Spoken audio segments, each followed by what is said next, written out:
guys, welcome to another episode of the Practical Wealth Show. And so we're excited. I have Mr. David D. Simons on the show today. So today, we talk about, there's four asset classes, right? Business, real estate, paper assets, and commodities. So today we're going to talk about business, okay? And specifically, your number one investment is your business. And in business, what should you invest your time in? Marketing, sales, systems, and people.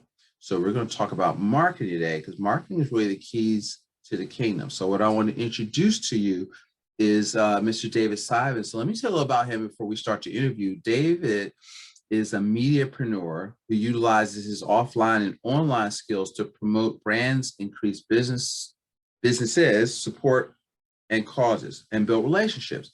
His passion and excitement for media has attracted the likes of Fortune 500 companies, nonprofits, churches, and entrepreneurs.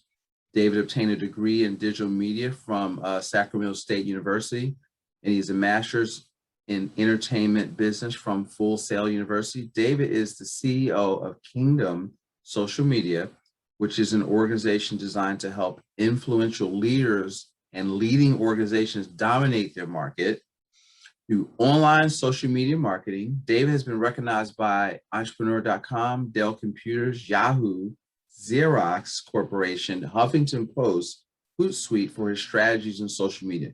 David truly enjoys teaching. In his spare time, he is an adjunct professor for Temple University, it's here in Philly, and the Community College of Philadelphia and Esperanza College. David lives in Philadelphia, PA, with his loving wife, Abigail, his lovely wife, Abigail Simons. And David lives by the rule: the biggest risk you will take in life is not taking risks. David, welcome to the Practical Wealth Show.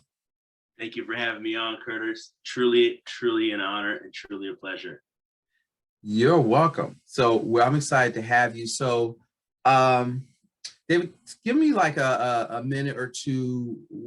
Fill in anything I missed. Fill in the blanks. So we got your thing, but you didn't start out in. I know some of your story because your family was not keen on you doing this internet thing. So take them through that, and then and then we want to get into some of the mistakes you see being made in that space. But tell them a little about your story. I think that's interesting. Absolutely. So I started off in a very strict household. My parents are from Ghana, West Africa. You have four options in a Ghanaian household, and a lot of African and Asian households. It's lawyer, doctor, engineer, or accountant. And I was supposed to be the engineer. My younger brother was supposed to be the doctor. I literally was being put in college classes in high school, getting prepared for engineering. And, that's what I was told. I was told and indoctrinated, you're going to be the engineer. So I get to college in my first year, I'm a mechanical engineering major. And then it was cool. And I said, you know what? It's not really what I enjoy. Maybe let me go to electrical engineering. Maybe I'll like that better. I go into electrical engineering, realize, no, I just don't like engineering, period. And to be honest, I'm not the best at math, right? So you need to know math to be a good engineer. And I realized it's not my passion. I had no desire whatsoever to do this. I was just doing it to please my mom. So literally wrote her a 7-page letter breaking down why I'm not going to be an engineer. Because in my household, in the household I grew up in, you don't tell your parents you're not going to. It's taboo. It was taboo. Okay. I could not tell her that I was not going to be an engineer. So I did the next best thing. I wrote her a letter. So I wrote her a letter.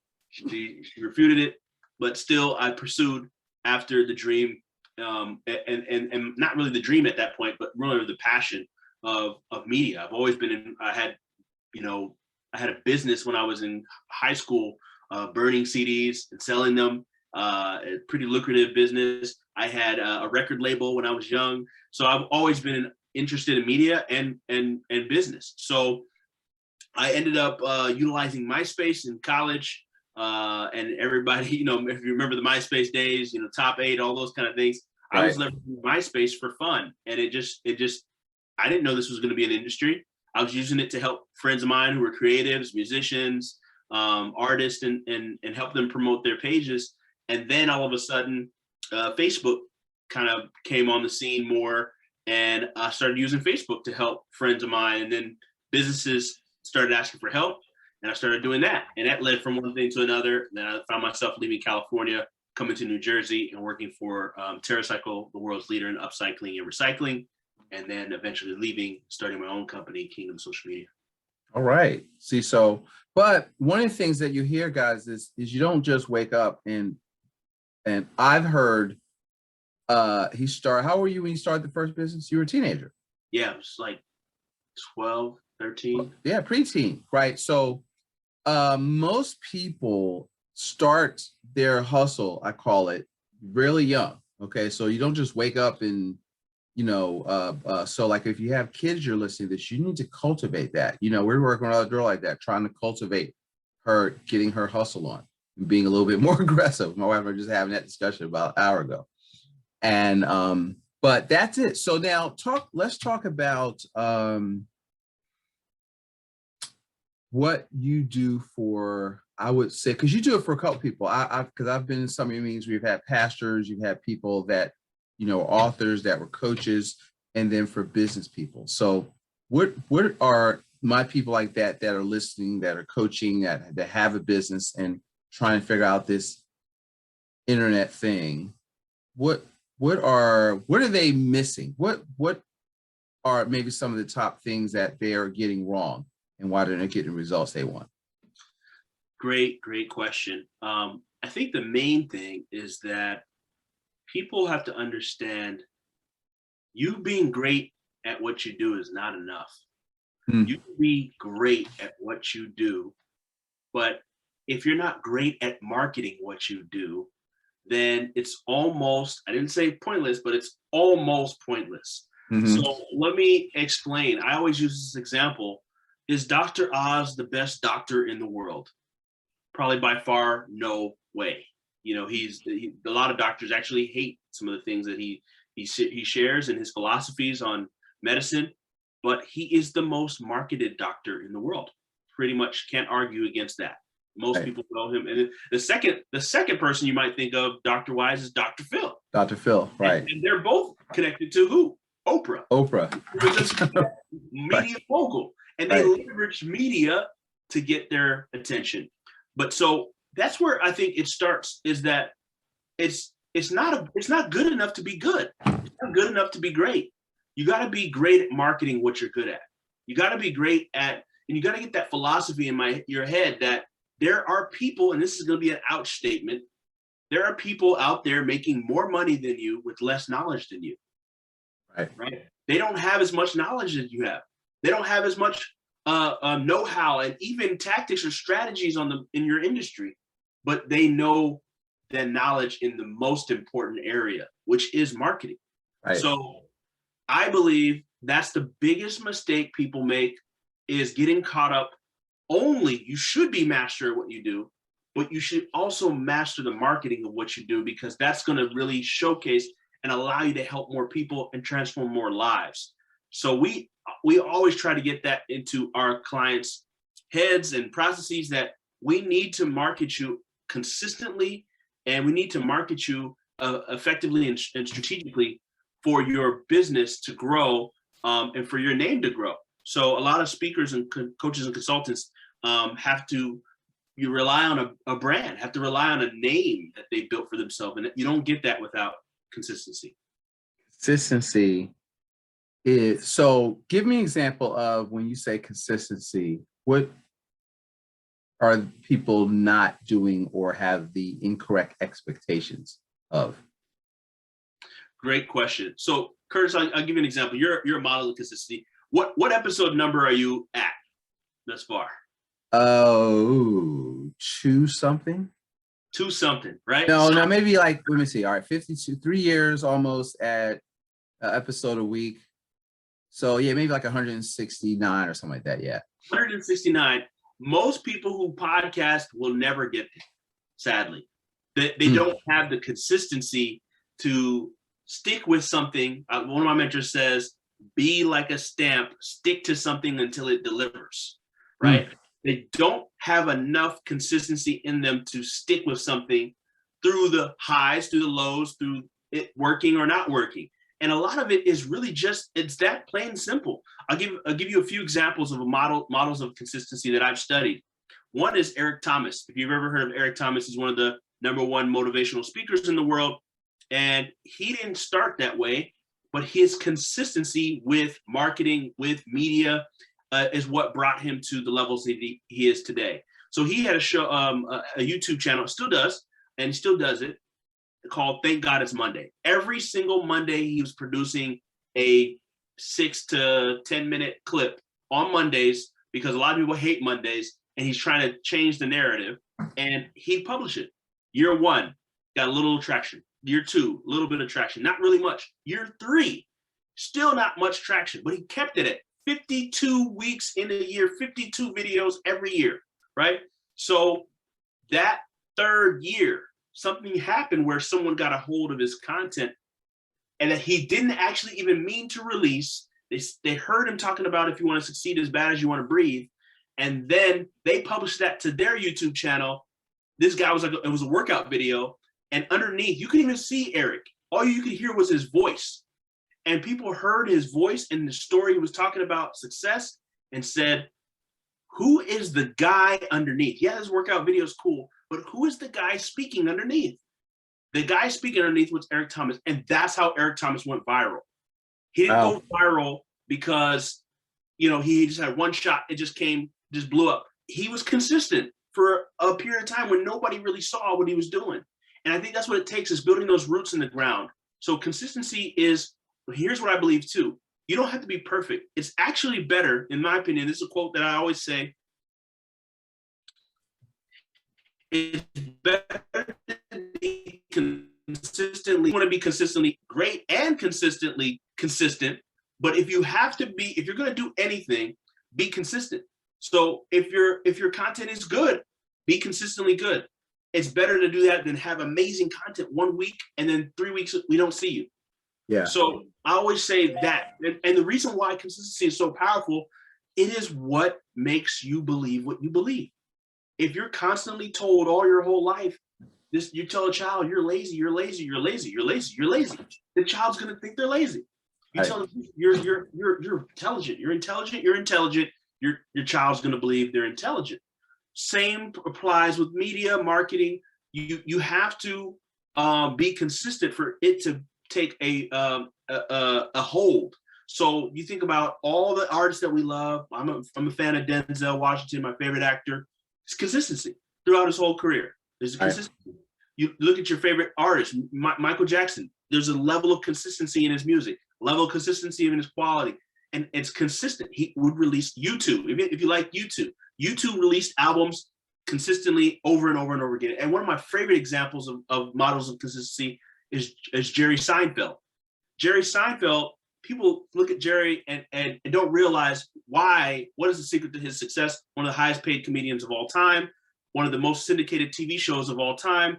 And that stems from one consistent habit, writing one joke a day, every single day.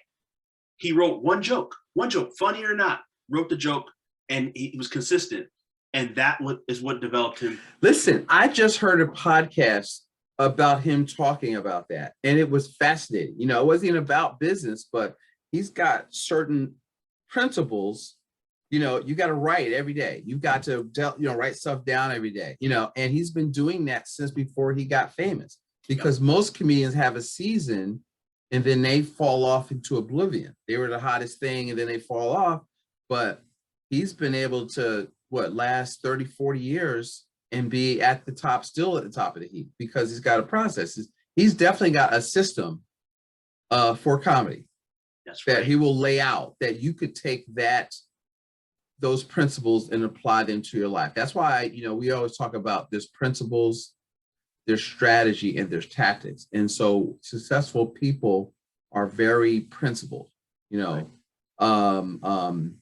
In the way they deal with the world. So, because if you don't have principles, every time you get hit with something, it's like, if you don't learn certain things, it's like having experienced that for the first time every time. and then you don't, oh, how do I respond to this? Whereas if you know it's coming, it's like, all right, I do this. And the other part of the consistency is when you first, let's say publishing, you're not any good yet, right? So the only way to get good is to do it, because I always tell people before you can be bad, before you can be good, you gotta be bad. Okay. And before you're bad, you gotta try, right? And most people don't, I call it in my business, they don't give their efforts time enough to compound. And even my show, I didn't even find my voice till probably episode 35 or 40. Fortunately, I had really good guests early on, but I didn't like me. So that's really interesting. So principle is be consistent in your marketing. So that's a principle. So remember that. You want to, what is, you say efficient, what does that mean? Efficient. So I think that you got to look at everything from a standpoint of time, right? I think that the most valuable asset on earth is time, was infinitely more valuable than money. So if you can find a way to consistently produce content, branding yourself, marketing yourself in an efficient way, you're going to win. This is why people like Gary Vee are winning on social media. It's not because sometimes people think he's everywhere. He really isn't everywhere. All he's doing is he's efficient. He leverages every moment that he's speaking to someone. There's a camera. When he's talking, there's a camera. And then he takes those, and he actually laid out and gave a gift to everyone. I don't know if people caught it. It was like 2 years ago. Literally gave out his whole repurposing layout, blueprint, exactly how he lays things out. So the efficiency comes with you leveraging your time and knowing that, okay, I don't have time to produce 5 pieces of content for 5 social networks.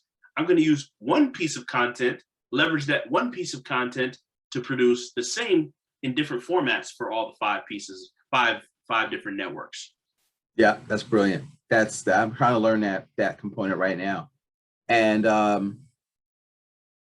what else? I got so many questions. We're trying to boil it down to like a couple of series of good questions. So that's really a good thing. So let's say I am a new business owner or a side hustler, and which is not really your market, I know, but is there any things that they can do to get from a side hustler where they can, from a marketing thought process, to maybe get them to where they're making consistent income, where now they can begin to scale what they're doing? Any people that you work with like that? Yeah. So what I would do is what I actually did when I was working in corporate America. I was building my business on the side, and when you want to work, especially when you want to work with influential people, like in my case, and I call influential people that just have a standout voice, like Curtis, or like someone in their industry that they just stand out. Like that's a leader to me. Somebody that doesn't go with the grain, they go against the grain. And I needed to build credibility, to work with people that are influential. They need to trust that you can work with people that are influential. Right. So I didn't have that from the beginning. So I had to sow my gift into someone that was influential for free. So, and that doing that actually opened many more doors. Yes, you eat the cost of the labor and all that. But what I think side hustlers need to understand is that case study, that result you can get for someone is beyond worth any amount of money they would have paid you in the first place, because it lives on. And that's what I would recommend anyone in a position where you want to take your thing from side hustle to make it grow. If your industry is in an industry where you can get, a high profile case study, whether it's a product and you get it in front of a influencer, whatever you need to do to get in front of somebody, or if it's a service side and you need to showcase your service and showcase that, hey, you work with so-and-so and this is the result you got them.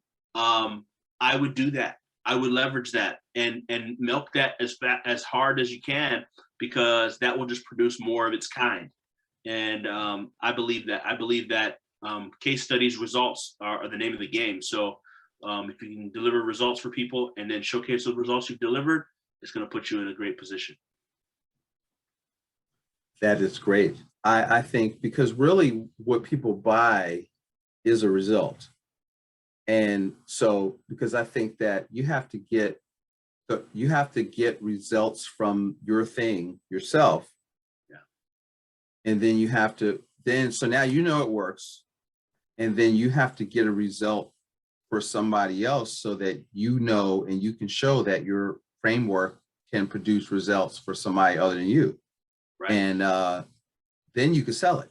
Right. You know, Right. A lot of people want to, oh, this is my passion, but all right, well, have you got any results that you can show of, or, you know, whatever, you know, that's why you got to work for free. So you can, you know, because again, the more you teach it, the better you refine it. So you can explain it to somebody. That's right. Which goes back to consistency. So those, you know, those are the principles.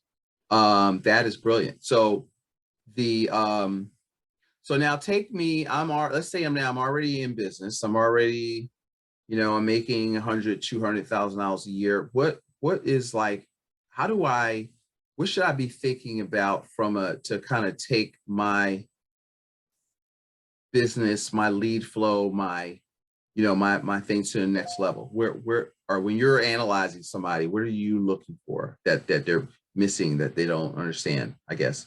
Yeah. So I'm looking, now we're on more of a tactic here, right? You've got the system, you've got your business, you've been running it, you're gotten delivering results for people. Now it's time to scale it. And so this is where I believe if you really want to scale today, one of the best ways to scale is through webinars and advertising. Mm-hmm. I really believe that. Some people say webinars are dead. Some people say, you know, it's old and antiquated. Well, it works. So I have to explain a few things first before I explain why I would recommend that for someone that's looking to scale. There's a level of trust, that there's a hierarchy of trust is what I would say. And Bill Gates said that, or I think it was Stephen Covey that actually said that business is done at the speed of trust, right? So, and when you understand that business is done at the speed of trust, it means the faster you can build trust, the more business you're going to do. Well, what are the mechanisms for building trust, especially in today's online environment? We live in a predominantly online world now with our businesses, if we can say so. So what's the first level of trust? The first level of trust, I'm gonna start from the very top and I'm gonna come to the bottom. The very top is live video. That's a level of trust. Why is live video trust? Why do you trust the news? Oh, you know, Connie Chung or Tom Brokaw is speaking live and they're giving you instruction on something that's happening in the world. And there's an opportunity for them to fumble. They can mess up, but it's a level of trust that's there because of the way that it's communicated, right? It's live. There's no, I can't fake it. The next level of trust is video that is not, that is pre-recorded. So this is why videos, TV ads, things of that nature are a powerful form of reaching people, because it's leveraging the power of video. Then the next underneath that, this is kind of coming to the new position on everything. The next position underneath that is live audio. Yeah. Like Clubhouse. That's why Clubhouse is powerful. It's live audio. You can really be yourself authentically. You can't hide your voice, you know, right, of what you're doing. Then underneath that is audio that's recorded, like a podcast. Right. And that's a powerful medium. Then underneath that is imagery, right? So they say picture's worth 1,000 words. Then underneath that is text. So they're all important, but the highest is live video. So what is closest to that online? How can you do that at scale? The way you can do that at scale is through webinars. Webinars, or I mean, you technically can do live streams too, but I like webinars because it's more systemized, more structured. Live streams are good too, but I would prefer a webinar over a live stream. So now back to the webinar. Webinars allow you to scale because you can create a presentation that is very pointed. It has a focus. It has a goal, it has a purpose. You're educating and inspiring people. And here's something that I made a mistake in when I first started, doing webinars. I used to teach a whole bunch. You should teach, but you should tell. I learned this from Russell Brunson. You should tell, not teach. Meaning tell stories, don't teach too much. Because when you teach too much, people think, oh, I got everything. And then they don't go and buy your program or your course, which is the truth, is that you can never teach enough for someone to implement within an hour and a half, or even 2 or 3 hours. You'll need more time to really, really take them through. So a webinar presentation allows you to first present to multiple people at scale. And then the second component you add to that is advertising to your direct target market. So my preference is Facebook and Instagram ads, but it could be YouTube. I'm advertising agnostic. I don't have a I believe in you finding your method. If you want to use YouTube, that's perfect. As long as you can get the right conversions, right people in for the right dollars, I think that's great. So, but I use Facebook and Instagram and promote people to come to that webinar, and I'm getting the right people, the right fit, right? People that are ideal for the market that I'm looking to aim to serve, and the people that would resonate with my message. So I hope I answered your question. You did. And so there's a few things, because you got to get away from one-on-one and speak to one to many. That's kind of what what I've learned to do, honestly. And then you got to keep tweaking it, and then you got to find the right audience, but you got to do it so you get good at telling your story. And then, like Russell Brunson, I think he wants you to do it every live for a year before you even think about recording it and putting it out there, so it's evergreen, because you change it. He would look at his numbers. Oh, I need to change this, I need to add that. And that's where he got his perfect webinar script, from refinement. And one of the things I say, and you agree this, I want your take on this conversation. Most people think they don't know what business they're really in. And, what changed the game for me is I realized that it wasn't financial planner. I wasn't in the financial services business. I was a marketer of financial education. So really, because what I found is that teaching sells. So I really love teaching. And I find if you teach people the truth, there's, as I've been on some of these clubhouse meetings we talked about, and some of the stuff I see, it is absolute crap, right? And I hate to say that, just half truths, and and so I find out I want to teach people that how to separate from the wheat from the chaff, but how do you grow that message? But you have to be a marketer of the thing and not just a doer of the thing. That's right, 100%. And to your earlier point is that, listen, most financial advisors can't stand Susie Orman or Dave Ramsey. Right. Unless you're in Primerica or something. All right, let me just kidding. All right, so but what happened, but I said, look, what I look at, but you can't, he beats, he brought his story brand, because they're both in,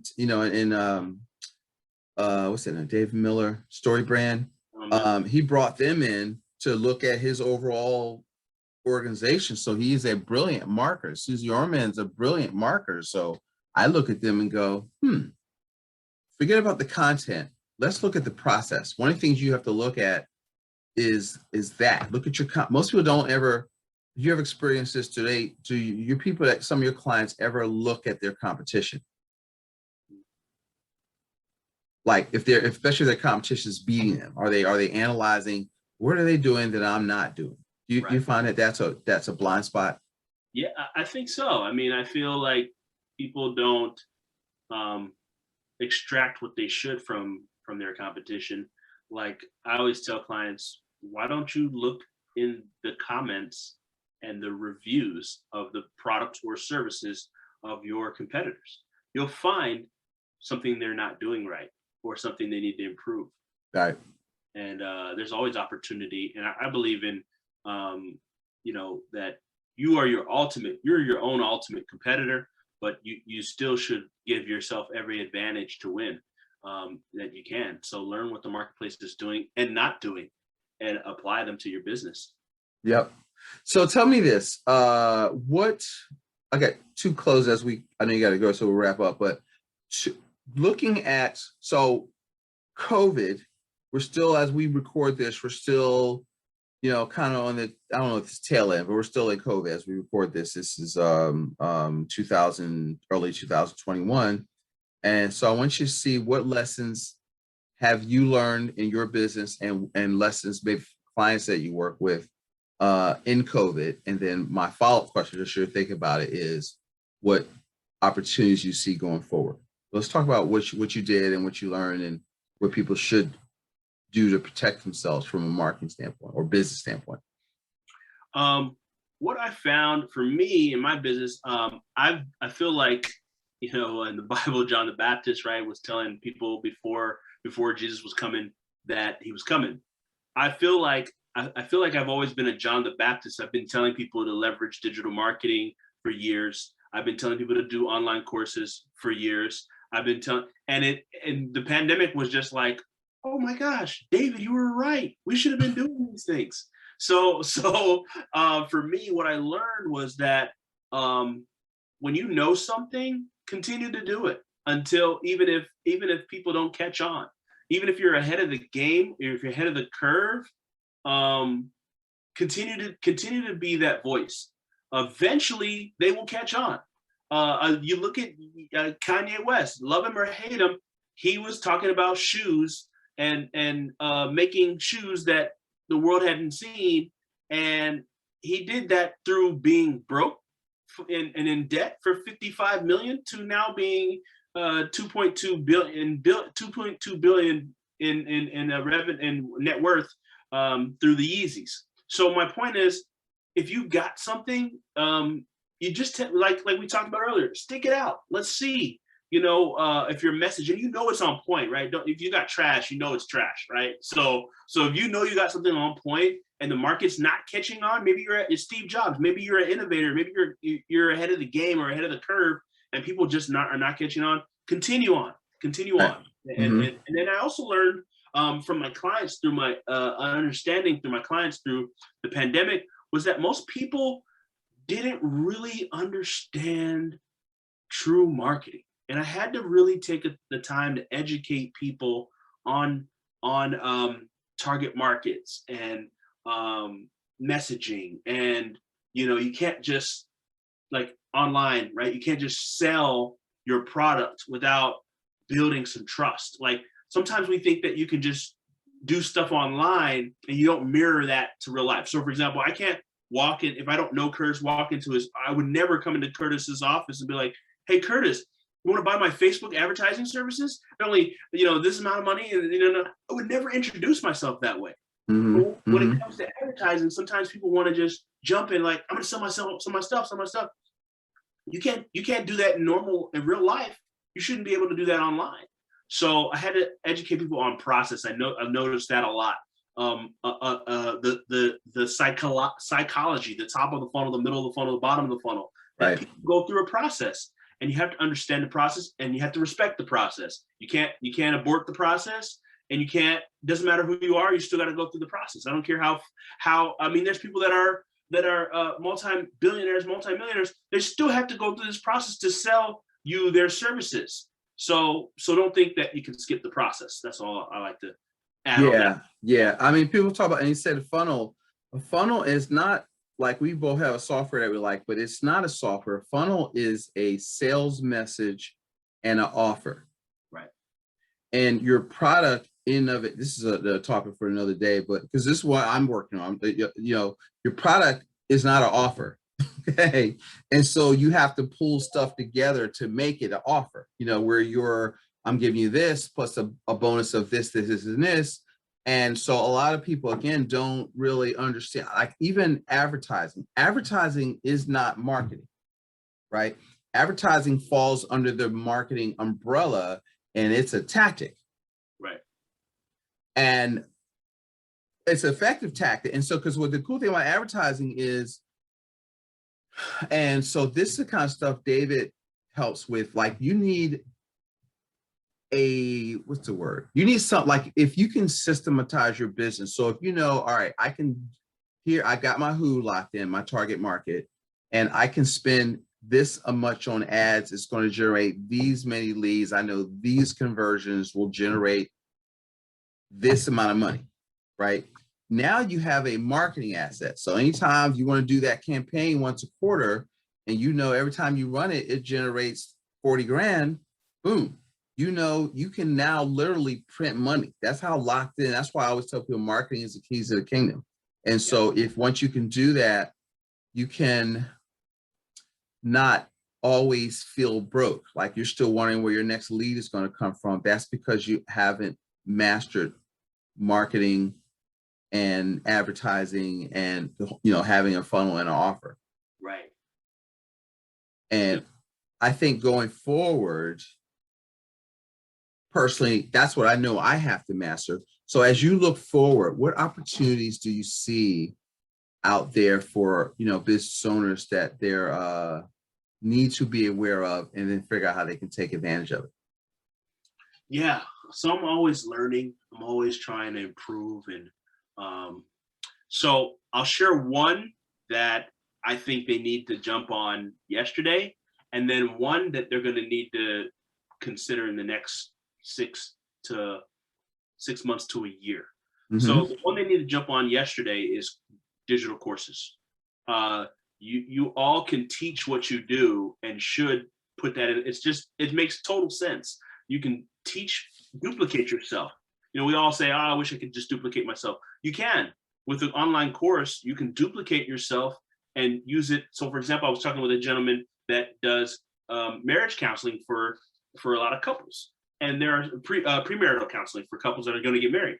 And we were talking about, he understood that I'd love to have a system where I can do premarital counseling. For now, he can do it instead of 1-to-1, he can do 1 to 100 to 1,000 to 10,000 if he wants to, and take people through that same process and profit from it. So we all should be leveraging online courses. It's a total no-brainer. And there's a market for it. Online learning is just skyrocketed since the pandemic, and it was already at a high level. And so tap into that. That's the first thing. Second thing, which is where I'm at, I'm always learning, and I can't say I'm fully well versed in this area yet, but I'm about to get into geofencing, right? So geofencing is you're leveraging media for target areas. So specific, if I want to target Philadelphia and beyond, and I want to put like a shield, and if people come into that, I guess you could like a force field, they come into it and they enter into it, my promotions are going to go into there. And it's not through Facebook. So this is through all the other sites that are not Facebook sites, pretty much. And I'm learning that. I'm not, like I said, I'm not 100%, but I'm always trying to challenge myself, push myself into new arenas, new realms. And that's where I'm going next. And I'd recommend people look into it and consider it into their marketing. So let's go back to, because this is one of your digital courses is actually one of the offers classes that you teach, right, on how to do that. So let's say I'm a service professional, I've got a brick and mortar business. What should I have a digital course? And because they don't see themselves, like you want to be an information marketer, you know, and so talk to them about how that would help. I want to sell this course, these courses of, because they know something that they could package into a digital product. Is that is kind of what you mean by that? Yeah, absolutely. So for example, there's and for disclosure purposes, I won't share who it is, but there's a gentleman I'm going to be helping, and they have a company where they make ice cream, right? So they sell ice cream. You know, you think, well, I don't need a course on how to make ice cream. Well, there are a lot of people that want to get into the ice cream business, and they want to start their own ice cream businesses. So he understood the market. And so we're going to help him develop a course on how to build an ice cream business. He already knows the blueprint. There's a whole bunch of things that he can teach. So that's brick and mortar. That's his stuff is in stores. Same. There's another guy that does water ice. Well, there are a lot of people that would love to have a water ice company. So it's understanding that maybe if it's not directly teaching what you do, maybe it's teaching how you did what you did to get to the level that you got there. Right. And I think people get this inferiority complex. You don't have to be at the top of the market to sell. There are people that want to get to where you are right now. Yes, if you're on a level where you're making 100K, there are people that want to make 100K. If you're on a level that making 500K, there are people that want to get to 500 and want to get to $1 million. There's people that want what you know, where you are with what you have. And sometimes people think, I have to get to the top of where I want to go before I can create a course. Well, the truth is you're missing people along the way. And here's another fact to remember. Majority of courses sold are sold to the beginner market. It's not sold to the advanced market. The advanced people don't have time to take a course. If you think about it like that. Super advanced people don't have, and if they're advanced in that area, they're probably getting a consultant. Right. Or they're probably getting hiring for services. They don't have, or they're a business owner that really doesn't have time. So right. So then that's when you sell a done for you method, because they don't want to learn how to do it, because they have. And so if you have money, you don't want to learn how to do it. We did that. I went through one of your one-day courses, right? And I was like, I don't want to do this. How much? Right, exactly. Yep. That is. Oh, I know. This is awesome, and the nerd part of Curtis, like knowing all this stuff, is like, I don't want to do this, And this is your unique ability. That's not mine. And where could I learn it? Yes, but it's below my pay grade. It's not my unique ability. So you can be. I work on my strengths. Everybody try to work on their weaknesses. Right. And if you just work on your weaknesses, Dan Sullivan says all you have is a bunch of strong weaknesses, right? Right. So Curtis plays to his strengths, and now what I'm learning is to outsource. There you go. My weaknesses or stuff that ultimately doesn't make me money. So I think as you're hearing us talk, you got to look at your business and say, okay, because one thing you can think about the courses is that I was on a couple of Clubhouse. I interviewed a couple people this week, and where the courses and developing coaching and digital marketing literally save them, where they've got 7-figure businesses and it expands out of your geographic area. Right. And you have to diversify, like a course, because there's 2 types of diversification. There's vertical diversification, where you've got let's say you got a dry cleaners and you do a tailor shop, right? And you add that. That's vertical diversification. It's just an upsell on what you're already doing. But horizontal diversification is opening up an ice cream store down the street on the same block, but they're 2 separate industries. And a lot of people don't have that horizontal diversification where you can expand outside of your geographic area.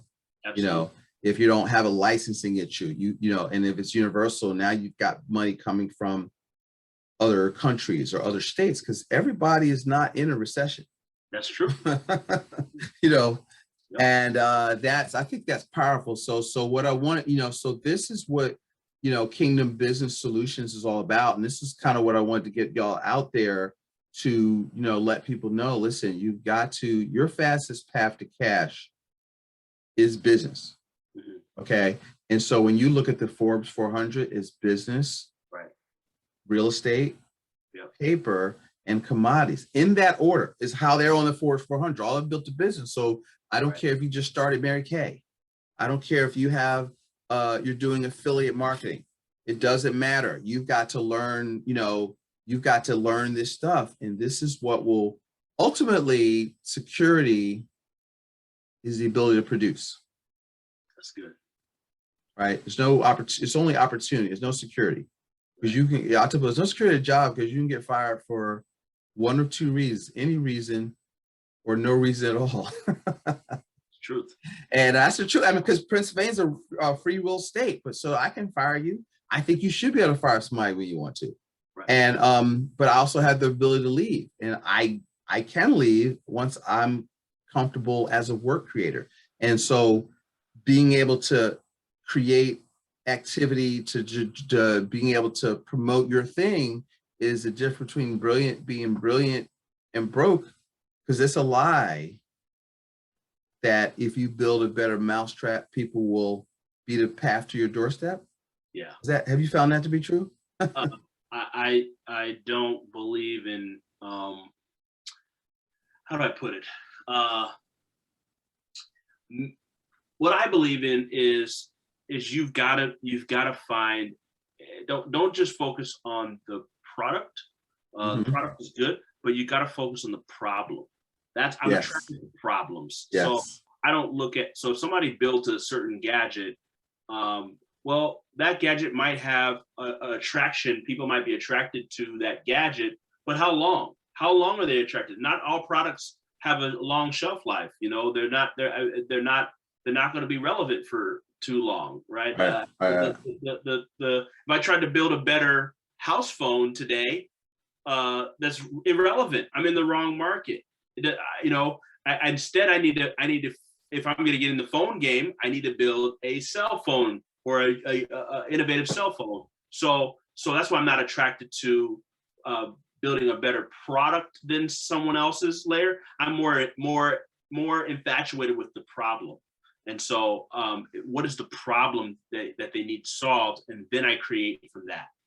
Yes, because you're an entrepreneur. See, entrepreneurs solve problems. That's what you get paid for. And so the bigger the problem, the bigger the check. There it is. So y'all need to run towards problems. Don't run away from them. And so this is to your earlier point. You know, this is a great book by, I should get him on the show because I mentioned his book so much. So it's by Dane Maxwell. It's called Start From Zero. But a business is three things. It's a customer, it's a mechanism, and it's a result. And so what the customer or client wants is the results. They want to know what time it is. They don't care how the watch is made. So a lot of times you can what's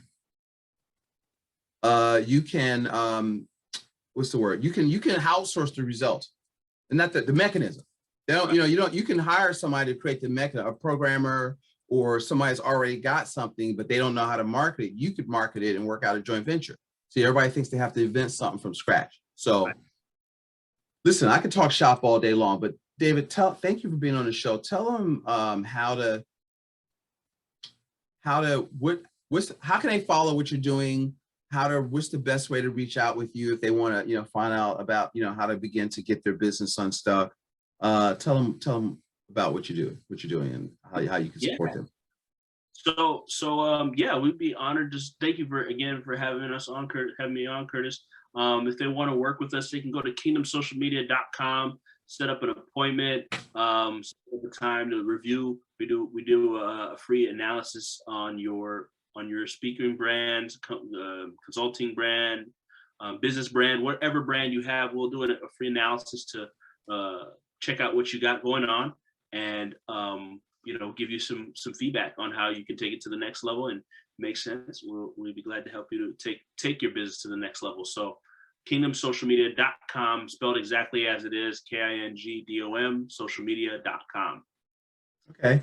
And anywhere else they can follow you on social media or YouTube where you're, I know you have a clubhouse room, don't you? If you're